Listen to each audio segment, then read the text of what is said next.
all we say to America is be true to what you said on paper. If I lived in China or even Russia or any totalitarian country, maybe I could understand some of these illegal injunctions. Maybe I could understand the denial of certain basic First Amendment privileges because they haven't committed themselves to that over there. But somewhere I read of the freedom of assembly. Somewhere I read of the freedom of speech. Somewhere I read of the freedom of press. Somewhere I read that the greatness of America is the right to protest far right.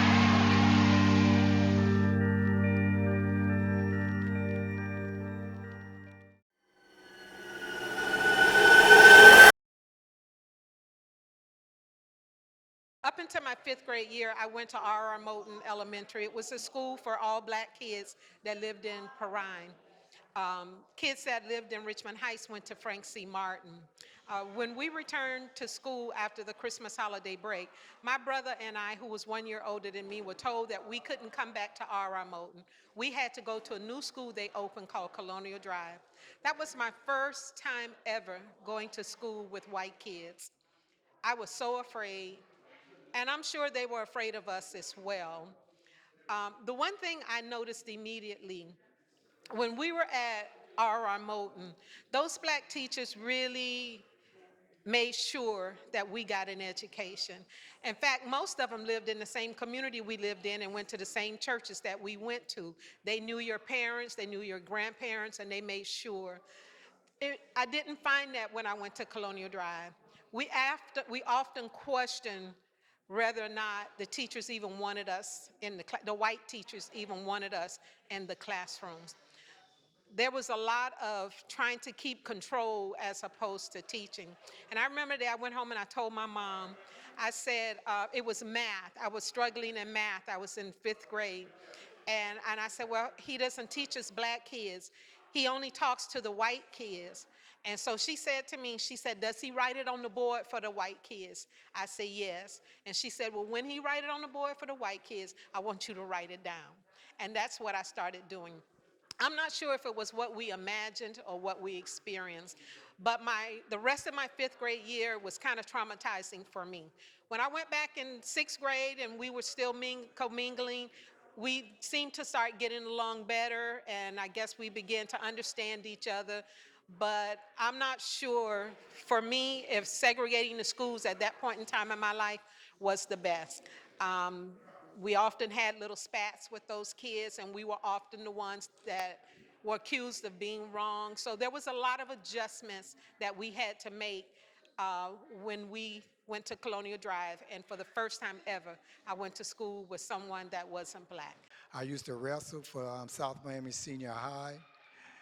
When I got into the 11th grade, we went on a field trip to North Carolina. And as we was going to North Carolina, our coach was a white coach named Coach Ellison. There was about 6 or 7 of us black, and there was also about 5 or 6 white young men. And we all went to a restaurant, and we stopped to eat. And when we sat down to eat, they served all the white young men first. And we were sitting at another table, and by the time the food came out, all the white people was able to eat, the white students. But when it was time for us to eat, a white man came from the back and said, we do not serve blacks or niggers in this restaurant. So we was very defended because of where we was at. But then we learned that our coach told us that we shouldn't let that stop us because of the color of our skin. So I just thank God because there was so much that went on back in the days. I just want to finish expounding on the fact that also they called us tokens as well. But before I get to expound on the tokens, I would like to say that when we moved into these houses that they had provided for us, we had no inside bathrooms, we had no inside sinks, we had to do everything outside. We had the outside toilets, and we had to bathe, as I said before, in the tin tubs. But coming along to my education now, I did get an education at the Florida College of Medical Technology, which I became a licensed laboratory technician.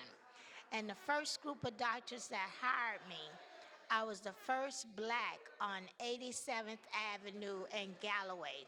However, there was another black that came after me, and that was Jenny, and she worked in the dentist's office.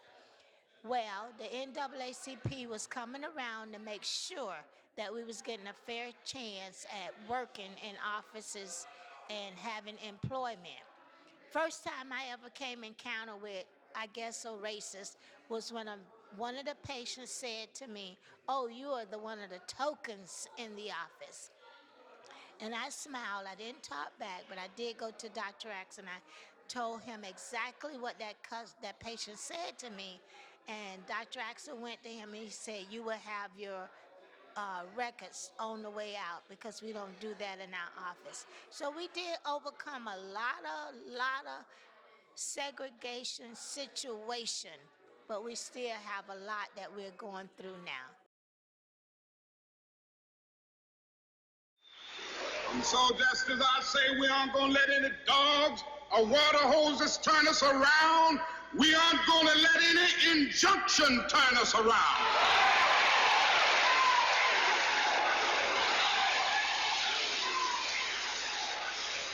Well, I don't know what will happen now.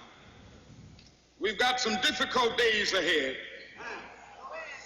But it really doesn't matter with me now because I've been to the mountaintop. I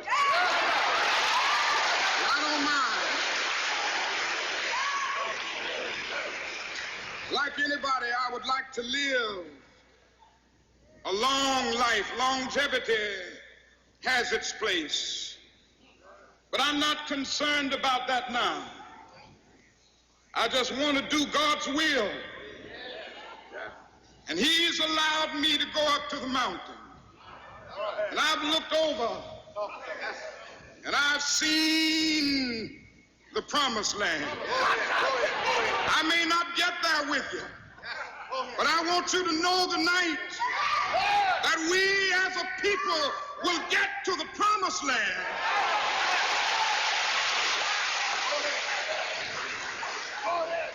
So I'm happy tonight. I'm not worried about anything. I'm not fearing any man. Mine eyes have seen the glory of the coming of the Lord.